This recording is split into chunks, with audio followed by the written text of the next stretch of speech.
할렐루야. 고린도전서 15장은 너무도 유명한 부활장입니다. 우리가 고린도전서 13장은 사랑장이라고 할 수 있지요. 참 서신 중에 가장 아름다운 장이고 15장은 가장 확신에 찬 그런 내용으로 기록되어 있습니다. 사도 바울이 고린도 교회 분쟁에 대해서 계속 말씀하시는 가운데 왜 이 부활에 대해서 말씀하시는가? 그 이유가 간략하게 두 가지로 이해할 수가 있습니다. 첫째는 당시의 헬라 철학의 영향을 받아가지고 저들은 이렇게 육체의 부활을 믿지 않습니다. 영혼은 불멸하지만 육체의 부활을 믿지 아니하기 때문에 과연 몸의 부활이 있는가? 이런 질문에 대해서 성도들이 방황하기 때문에 몸의 부활이 분명히 있다는 사실을 전하기 위해서 기록을 했습니다. 두 번째는 12장에서 14장까지 우리가 지금 은사에 대해서 말씀을 하고 있는데 이 은사 문제로 교회가 분쟁이 왔습니다. 바울 사도는 교회가 은사가 그렇게 중요한 것이 아니고 가장 중요한 것은 예수 그리스도의 죽음과 부활이라는 사실을 저들에게 알려주기 위해서 부활에 대해서 기록을 했습니다. 사도 바울은 예수 그리스도의 부활은 결코 환상이나 조작의 결과가 아니고 확신에 찬 역사적 사실이라는 것을 말씀하고 있습니다. 저희들이 이렇게 금년에도 많은 사람들이 우리 주변을 떠나 참 하나님 나라에 갔습니다. 그러면서 여러분들 속에서도 이 죽음 후의 세계가 어떻게 될까?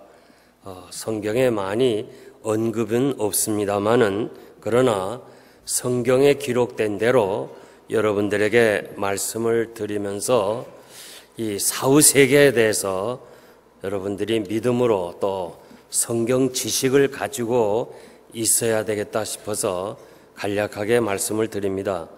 사람이 한 번은 죽습니다. 히브리서 9장 27절에 보면 하나님이 정하신 것이라 했기 때문에 누구나 다 한 번은 죽게 됩니다. 로마서 5장 12절에 보니까 한 사람으로 말미암아 죄가 세상에 들어오고 죄로 말미암아 사망이 왔다고 그렇게 말씀합니다. 이와 같이 모든 사람이 죄를 지었으므로 사망이 모든 사람에게 이르렀느니라. 한 사람은 아담을 가리킵니다. 창세기 2장 17절 보면 하나님은 선악을 알게 하는 나무의 실과는 먹지 말라.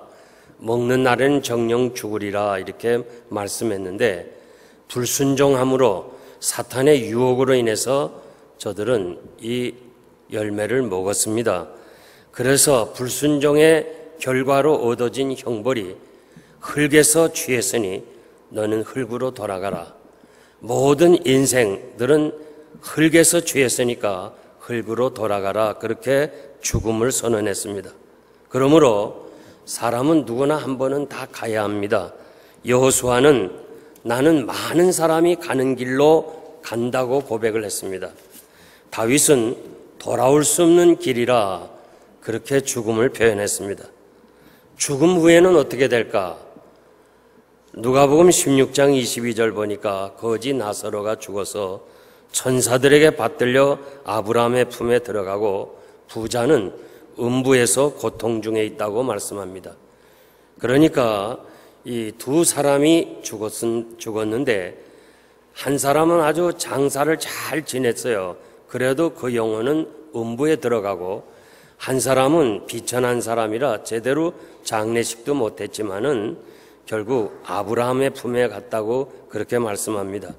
누가복음 23장 39절을 쭉 이하에 보면 우리가 잘 아는 대로 예수님이 십자가에 지실 때 양좌우편에 두 강도가 있었습니다. 그런데 한쪽 강도가 예수님에게 당신이 그리스도냐? 그리스도가 아니냐? 그렇다면 당신도 살고 우리도 좀 구해달라 할 때 다른 한쪽의 강도는 우리는 마땅히 죽어야 될 그런 일을 했지만 이분은 옳은 일을 했다. 잘못된 일이 한 것이 아니다 하면서 꾸짖었습니다. 그러면서 당신의 나라에 임하실 때 나를 생각해달라. 예수께서 내가 진실로 너에게 이르노니 오늘 내가 나와 함께 낙원에 있을 것이라. 그러니까 육신을 떠나면서 즉시로 주와 함께 낙원에 있을 것이라고 말씀해 주었습니다. 고린도후서 12장 1절에서 4절 보면 바울은 이 세계를 갔다 온 후에 그 세계를 낙원이라고 표현을 했습니다. 그러면서 셋째 하늘이라고 말씀을 했습니다. 우리가 보는 이 하늘은 첫째 하늘이고 우리 눈으로 볼 수 없는 저 우주 공간의 하늘은 두 번째 하늘이고, 그리고 낙원이라고 하는, 천국이라고 하는 사도 바울이 갔다 온 것은 세 번째 하늘, 바로 낙원을 가리키고 있습니다. 낙원은 곧 천국입니다. 빌립보서 1장 23절 보니까 내가 지금 사는 곳과 죽는 곳, 이 두 사이에 끼어 있다고 그랬어요. 갈등이 많다는 거예요. 그렇지만은 난 사실은 육신을 떠나 주와 함께 있는 것을 더 원한다고, 그렇게 사도 바울은 그 세계를 갔다 온 이후에 그렇게 고백을 했습니다. 하여간 이 영혼이 떠나는 즉시 그리스도와 함께 있다고 그랬습니다. 고린도전서 2장 9절에서 11절 말씀 보면 하나님이 자기를 사랑하는 자들을 위하여 예비하신 모든 것은 눈으로 보지 못하고 귀로 듣지 못하고 또 사람이 마음으로 생각지 못하고 오직 하나님의 성령으로 이것을 우리에게 보이셨으니, 성령의 은혜가 아니면은, 성령의 역사가 아니면은 낙원, 그 세계를 모른다는 거예요. 깨닫지 못한다는 거예요. 그러니까 우리가 다 교회 안에서 예배를 드리면서도 사후세계, 영원히 즉시로 하나님 나라에 간다는 것은 성령께서만이 알려주신다 그 말이에요. 사후세계, 이 부활의 몸, 이것을 바울 사도는 비밀이라, 고린도전서 15장 51절에서 비밀이라고 말씀했어요. 비밀이 뭡니까? 아는 사람만이 아는 게 비밀이에요. 다 안다면 비밀이 아닙니다. 그러니까 성령께서 조명해주고 확신을 준 사람은 우리가 죽음 후에 즉시로 우리 영혼은 하나님 나라에 간다. 이 사실을 아는 것은 아는 사람만이 안다는 거예요. 그러길래 초대교회는 이 비밀을 알았기 때문에 저들은 사자의 밥이 되고, 그리고 그냥 톱으로 켜는 그런 순교를 당하고 온갖 핍박과 환난을 당하면서 저들은 순교의 길을 갈 수가 있었던 겁니다. 저들이 생명이 두 개입니까? 세 개입니까? 하나입니다. 그런데 그럼 자기가 오늘 자살하는 사람처럼 아예 살기 싫다, 그래서 순교한 겁니까? 아니잖아요.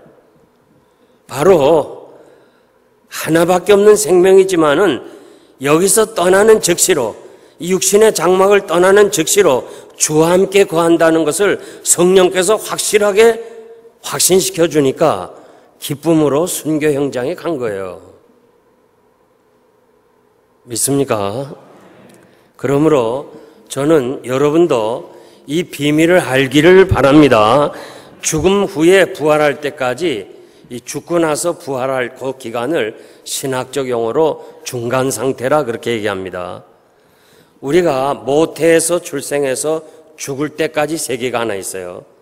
그리고 죽고 나서 부활의 몸, 주의 재림할 때까지 그때의 세계, 영혼의 세계가 있고, 그 다음에 부활해서 영원히 함께 살 영광의 세계가 이렇게 세 개로 나누게 됩니다. 고린도후서 5장 8절에 보면 우리가 담대하여 원하는 바는 차라리 몸을 떠나 주와 함께 거하는 그것이라.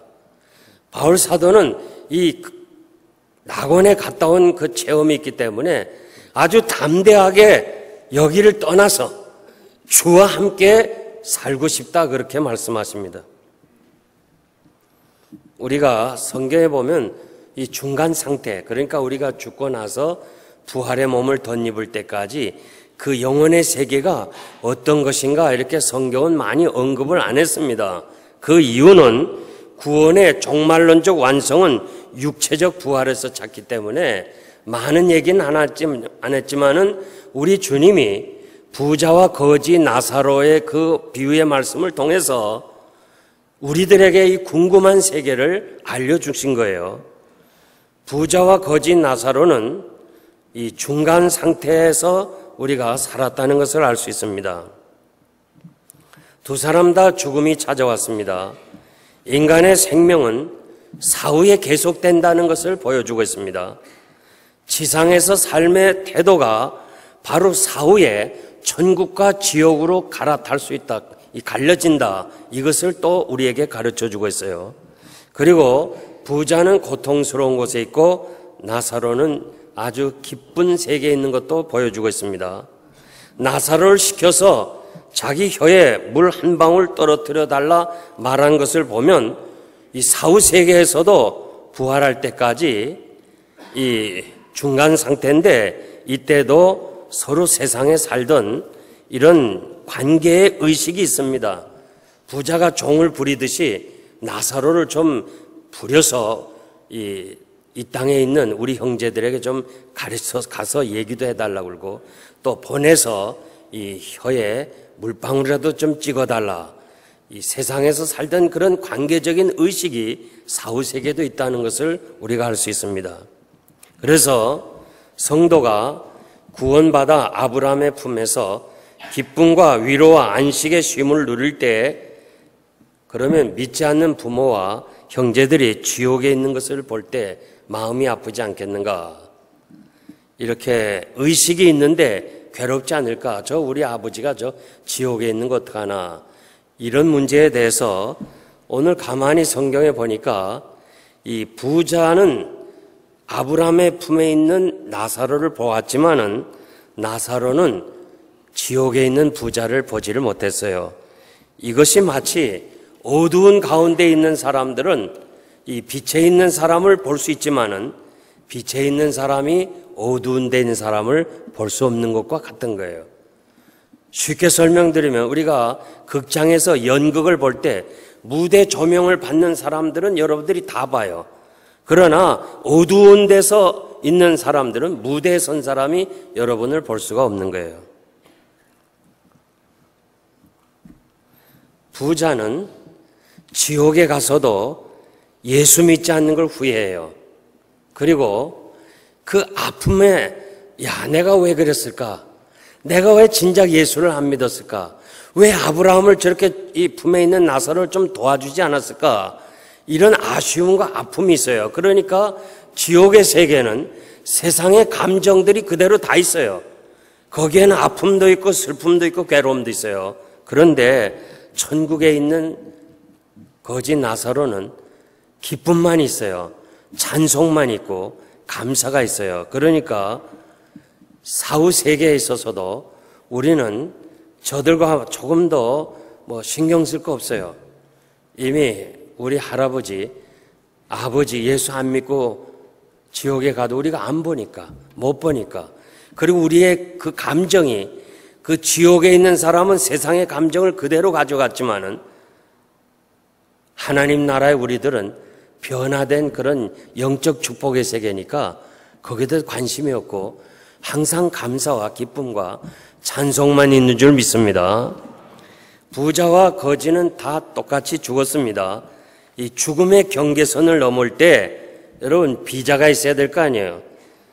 우리 국경 넘을 때 비자가 있는 것처럼 이 부자는 비자가 없었어요. 그리고 나사로는 비자가 있었어요. 비자가 뭐냐? 십자가로 인침을 받은 증표예요. 그러니까 나사로는 예수를 믿었고 십자가의 대속의 줌을 믿었기 때문에 죽자마자 경계선 넘어요. 그럴 때 뭐냐면 천사가 안내를 해주는 거예요. 그런데 믿지 않는 사람은 죽자마자 그 영혼은 마치 불법 체류자들 그냥 한꺼번에 전부 다 추록에 세워서 감옥에 집어넣는 것처럼 아예 지옥으로 들어가는 거예요. 그러니까 예수 믿는 게 얼마나 좋아요. 아멘 한 사람만 복 받으세요. 십자가로 믿는 사람이 얼마나 중요하냐 그 말이에요. 전국의 시민권을 가지고 여러분들이 이미 다 비자를 받은 거예요 지금. 그러니까 우리가 죽을 때 즉시 우리는 천사의 안내를 받아가지고 하나님 나라 주님이 거하시는 곳으로 가는 거예요. 그렇기 때문에 너무 과도하게 슬피 울 필요 없어요. 예수 믿지 않다가 가는 부모가 있으면 슬피 울어야죠, 그거는. 그러나 예수 잘 믿다가 간다면요, 우리가 하나님께 감사해야 돼요. 아멘입니까? 어떤 사람들은 막 그냥 너무 슬프고 과도하게 하는 거, 그거 좋은 거 아닙니다. 우리 믿는 사람이. 막 그냥 어떤 사람 관을 막 붙잡고 막 붙잡고 있고 말이지, 막 같이 들어갈 것 같이. 그러나 들어가지도 않으면서 말이죠. 이제 우리가 중간 상태에 있다가 마지막 주님이 재림하실 때 고린도전서 15장 52절 보니까 나팔 소리가 나매 죽은 자들이 썩지 아니할 것으로 다시 살고 그때 살아있는 자도 변화하리라. 지금 죽어있는 사람은 썩지 아니할 영광스러운 몸으로 부활하는 거예요. 그리고 만약에 우리들이 지금 주님이 내일이라도 오신다면 우리는 이런 몸을 가지고 주님 못 맞이해요. 우리는 주님이 원하시는 거룩한 몸으로 변화된다는 거예요. 데살로니가전서 4장 16절 보니까 주께서 호령과 천사의 장의 소리와 하나님의 나팔로 친히 강림하시리니 그리스도 안에서 죽은 자들이 먼저 일어나고 그 후에 살아남은 저희도 주와 함께 구름 속으로 올려 공중에서 주를 영접하고 주와 항상 함께 있을 것이라. 여러분 꼭 기억하세요. 요한복음 5장 28절에서 29절 보니까 무덤 속에 있는 자가 다 그의 음성을 들을 때가 오나니 선한 일을 행한 사람은 이 생명의 부활로 악한 일을 행한 사람, 하나님을 알지 못한 사람은 심판의 부활로 나오리라. 지금 무덤 속에 다 있어요. 무덤 속에 다 있다가 주님이 재림하실 때 천사장의 나팔 소리를 들을 때 무덤이 열리면서 다 나는데 예수 믿는 사람은 생명의 부활, 거룩한 모습으로 변화되고 악한 자는 악한 모습, 심판의 부활로 앞에 선다 이거예요. 그러면 이제 우리의 질문이 있는데 그럼 화장한 사람은 어떻게 되나?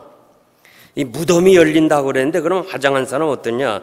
계시록 20장 13절 보면 바다가 그 가운데 죽은 자들을 내어주고 또 사망과 음부도 그 가운데서 죽은 자들을 내어주며 각 사람이 자기 행위대로 심판을 받으리라.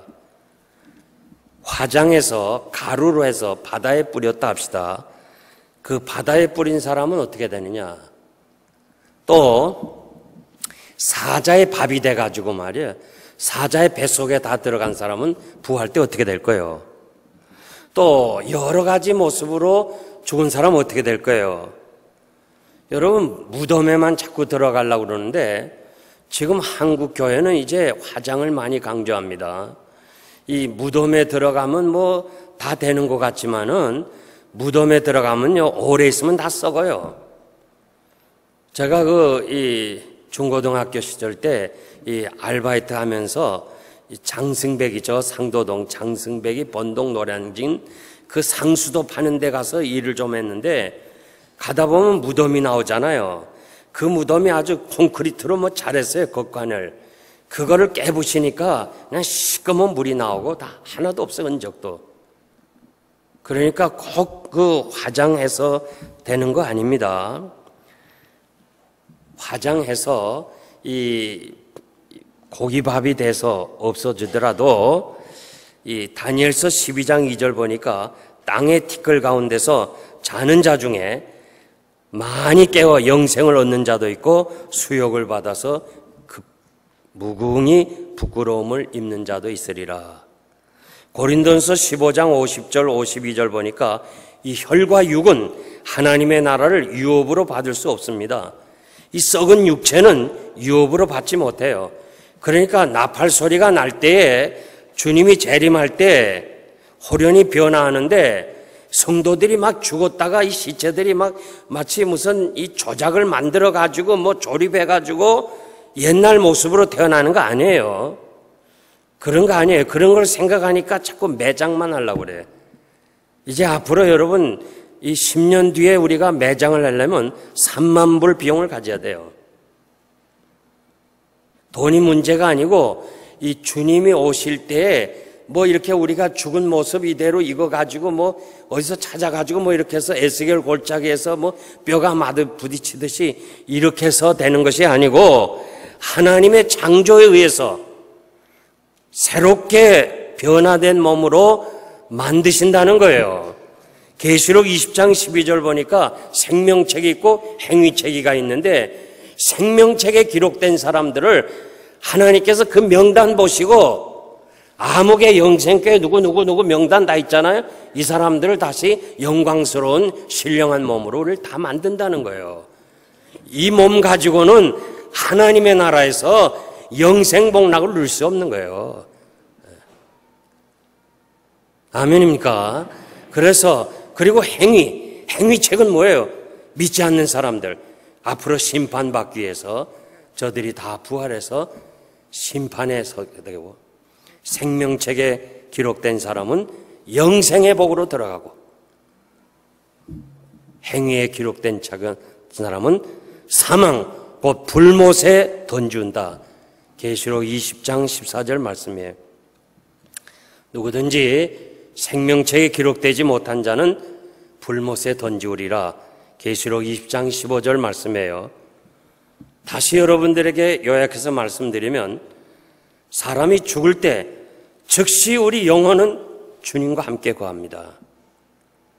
그리고 그 영혼의 세계에는 잠자거나 그런 것이 아니고 무의식 상태가 아니라 정말 주와 함께 즐거워할 수 있고 주와 함께 기쁨과 찬송할 수 있는 영광의 시간이고 이제 세 번째 주님이 다시 재림하실 때 그때는 생명책에 기록된 대로 우리 이름이 생명책에 기록한 사람은 참으로 신령한 몸으로 우리 하나님이 다시 창조하셔서 새 하늘과 새 땅에서 영원히 영생복락을 누릴 거예요. 그러므로 우리가 이 죽음의 이런 장례식에 왔을 때 너무 과도하게 슬퍼하지 말고 우리는 죽는 그 순간 주와 함께 견다. 그리고 너무 경제적으로 어려운데 자녀들에게 꼭 나는 매장하라. 그래서 또 자녀들에게 부담도 주지 말고 그저 이 썩을 몸 이거는 주 앞에서 부활 때 다시 나오지 않고 영광스러운 몸으로 창조된다는 걸 기억하고 우리가 하나님 앞에서 정말 그 필요에 따라서 그리고 옛날에 우리 뭐 하면 이 자녀들이 뭐 이렇게 자꾸 부모 묘지도 찾아가고 그러지만 앞으로는요 어디 있는지도 모를 겁니다. 그러니까 너무 거기 그렇게 신경 쓸 거 없다 생각하고 여러분들이 예수 믿고 생명책에 기록된 거 정말 하나님께 감사할 일이에요. 잊지 않도록 생명책에 기록한 걸 축하합니다. 예, 이렇게 생명책에 기록된 걸 축하합니다.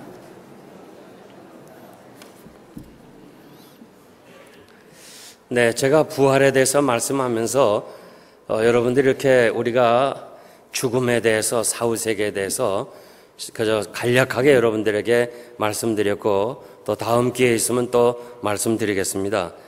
예수 믿는 것은 부활의 소망 때문입니다. 부활신앙은 기독교의 초석입니다. 부활에 대한 올바른 지식과 확실한 믿음을 갖지 않고서는 누구도 기독교의 신앙을 정립할 수가 없습니다. 사도 바울은 본문에서 예수 그리스도의 부활의 역사적 사건 확실성을 세 가지로 말하는데 예수 그리스도의 부활은 성경대로 죽었고 성경대로 사셨다는 거예요.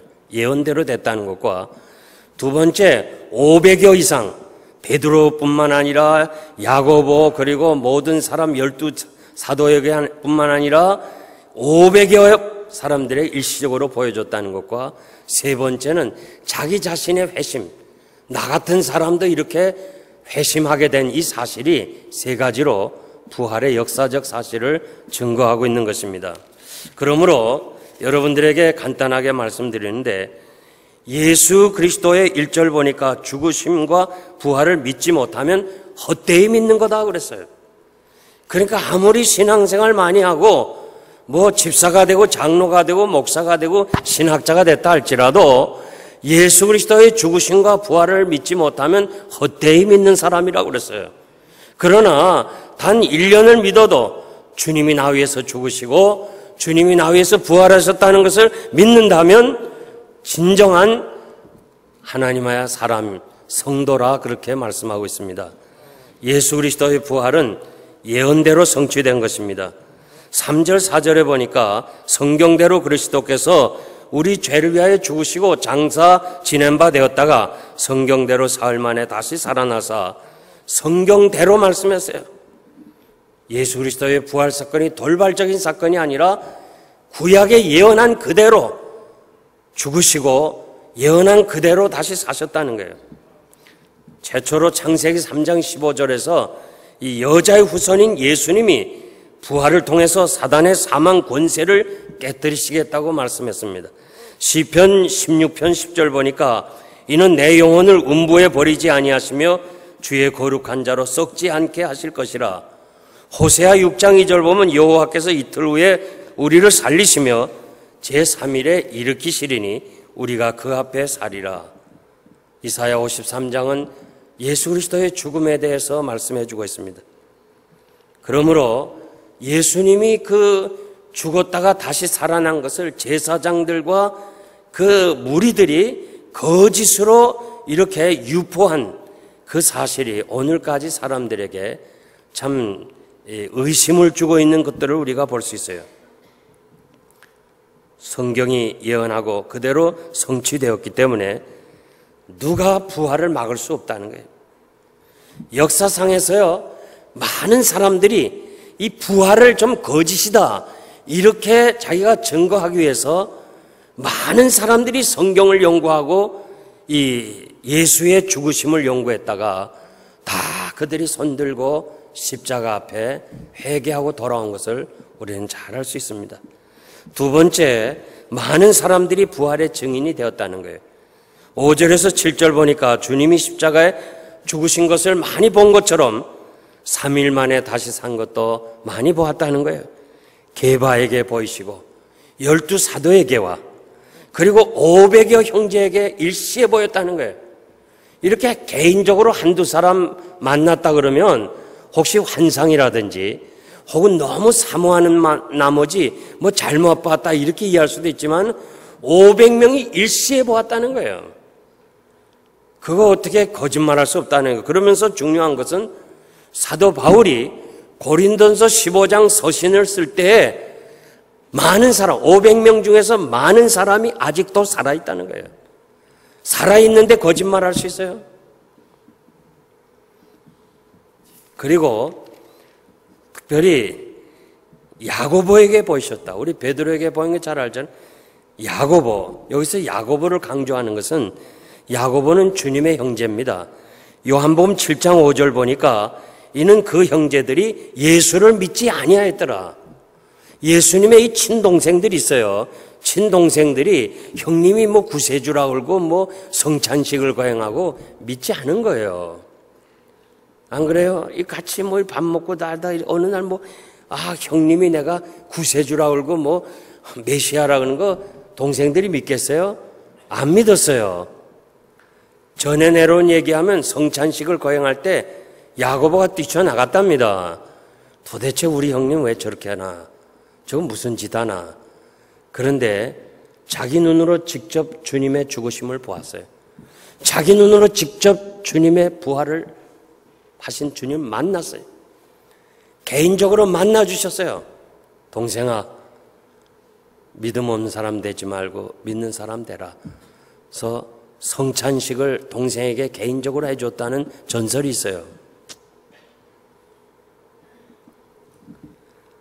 그러니까 확신이 있잖아요. 확신이 있으니까 오순절 마가 다락방에서 거기 기다렸어요, 야고보가. 그리고 거기서 성령으로 충만했어요.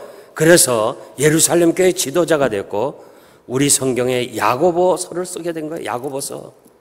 예수를 믿지 않던 사람이 부활의 주님 만나고 나서 야고보를 기록하게 됐어요. 얼마나 위대하냐 그 말이에요. 예수 만난 거 진정으로 만난 사람들은 다 위대한 업적을 남긴 거예요. 마지막 세 번째는 바울의 회심에 맨 나중에 만삭되지 못하여 난 자 같은 나에게도 보이셨느니라. 사도 바울이 다메섹에서 예수 그리스도를 만난 후에 그가 예수 믿는 사람을 핍박했어요. 스데반 돌로 쳐 죽이는데 앞장선 사람이에요. 그저 어떻게든지 교회를 핍박하려던 사람이 어떻게 그 사람이 그렇게 변화돼서 만물의 찌꺼기 같이 구경꾼처럼 그렇게 헌신된 사람으로 그렇게 어려운 길을 갈 수 있었던 그 비결이 뭐예요? 바로 예수를 만났기 때문에 그런 거예요. 만나지 않고 누가 그렇게 하겠어요? 다른 건 나 몰라도요, 사도 바울이 변화됐다는 이 하나만 봐도 예수의 부활을 확증할 수 있다고 말이에요. 부활의 주님 만나지 않고 어떻게 그렇게 하겠어요? 부활의 주님 만날 때 이 바울은 뭐라고 그래요? 맨 나중에 만삭되지 못한 거. 부활의 주님 만나면요, 겸손한 거예요. 나는 사도 중에 지극히 작은 사도다. 세월이 지난 후에 나는 성도 중에서 가장 작은 자다. 이제 디모데전서 1장 15절 보니까 하나님 앞에 서야 될 그 순간에는 그 다메섹 도상 이후 30여 년 동안 오직 주님 복음 하나를 위해 살아왔던 사도 바울은 마지막 이제 유언서신과 같은 디모데서에서는 나는 죄인 중에 괴수입니다. 사도 중에 작은 사도였고, 사도가 뭐야? 나는 성도 중에도 비교가 안 돼. 성도 중에도 작은. 성도가 뭐야? 이건 나는 죄인 중에 괴수입니다. 부활신앙을 가진 사람은요, 겸손할 수밖에 없어요. 그냥 예수는 혼자 잘 믿었다 하면서요, 그냥 교만한 사람은요, 사실 예수 십자가 예수님 안 만난 사람이에요. 신앙이 있나 없나는요, 우리가 어떻게 알겠어요? 그러나 그 사람의 모습을 보면 알아요. 이분이 겸손한가? 부활의 주님이 그 안에 있는가? 정말 오늘 샬롬 찬양대 내 주는 살아계시고 예수 그분 살아계시고 내 안에 계신다면요, 겸손할 수밖에 없어요. 아멘입니까? 우리 모두가 다 겸손해야 돼요. 다 나보다 남을 낮게 해야 돼. 영생교회 성도들 정말 나보다 남을 낮게 여기고, 우리 모두가 다 세월이 지날수록 신앙의 연조가 높을수록 이제 아버지의 집에 가야 될 때가 올수록 우리가 다 겸손해서 정말 여러분의 얼굴만 봐도 은혜가 되는 하나님의 사람들이 되시기를 바랍니다. 이제 결론적으로 제가 말씀드리겠습니다. 이 1987년에요, 저 중국 어느 사원에서 이 무너져 내리는 탑을 고치다가 관리인이 거기서 무슨 뼈를 몇 개를 찾았는데, 이게 학자들이 연구해 보니까 이게 석가모니의 이 손가락 뼈 몇 개가 있다는 거예요. 그래가지고 그냥 인도를 비롯해가지고 불교 나라서 수백만이 그걸 보러 왔어. 그리고 이 대만에 한번 갔더니 10만 명이 그걸 보러 왔어. 그 뼈 조각 몇 개. 만약에 예수님의 뼈 조각이 몇 개 나면 우린 산산조각이야. 기독교는 산산조각이야. 우리는 완전히 다 병신들이야. 예수의 그 뼈가 몇 개라도 발견되는 날은 우리는 완전히 다 바보가 된 거예요. 바울 사도가 그랬죠. 우린 정말 한심한 사람이다. 우리의 믿음도 다 헛것이라고 그랬어요. 아직까지 예수의 뼈가 발견 안 됐어요. 왜 안 됐죠? 부활하셨기 때문에. 부활하셨기 때문에. 그래서 저들처럼 죽은 자를 믿는 것이 아니에요. 우리는 산 자를 믿는 거예요. 예수님의 그 시체에 찾아와서 무덤에 찾아온 여인들에게 천사가 책망하지 않았어요? 어찌하여 너희들이 산 자를 죽은 자 가운데서 찾느냐? 어째서 산 자를 죽은 자 가운데 찾느냐? 우리가요, 예수가 죽은 것처럼 살면 안 돼. 우리 오늘 샬롬 찬양가 참 찬양 잘했어. 예수, 예수, 살아계신 예수. 내 마음속에 가. 너무 은혜스럽잖아. 근데 이 교회 나가서 말이지, 뭐 조그만 문제만 생각, 아이고 뭐 이거 어떻게 사나, 뭐 가스값만 올라가도 아이고 어떻게 사나, 오늘 매상만 하는데 어떻게 사나, 그럼 전부 가짜로 찬송하는 거예요 지금. 응? 정말 예수, 예수, 살아계신 예수. 그분이 살아계신 예수가 내 안에 있다 건다면 우리가 항상 담대하게, 아멘입니까? 항상 담대하게 내 안에 계신 주께서 모든 것을 할 수 있다는 이 확신을 가지고 여러분들이 세상을 살아가야 될 줄 믿습니다. 그러므로 우리는 부활의 신앙을 가지고, 이 부활의 확신을 가지고 우리가 얼마를 세상에 살든지 모르지만은 세상을 살다가 하나님께서 오라 하시면 하나님 이제 오라 하십니까? 감사합니다. 이제 가겠습니다. 찬송하면서 갈 수 있는 여러분들이 되셔야 되고, 또 우리가 이렇게 부모님이나 참 이웃 사람 형제들이 갈 때 우리가 기쁨으로 감사한 마음으로 보내드릴 수 있는, 이 세상으로 끝나는 것이 아니라 죽음 후에 즉시로 주와 함께 거한다는 이 확신을 가지고, 부활신앙 가지고 힘있게 용기 있게 세상을 살아가는 여러분 되시기를 바랍니다.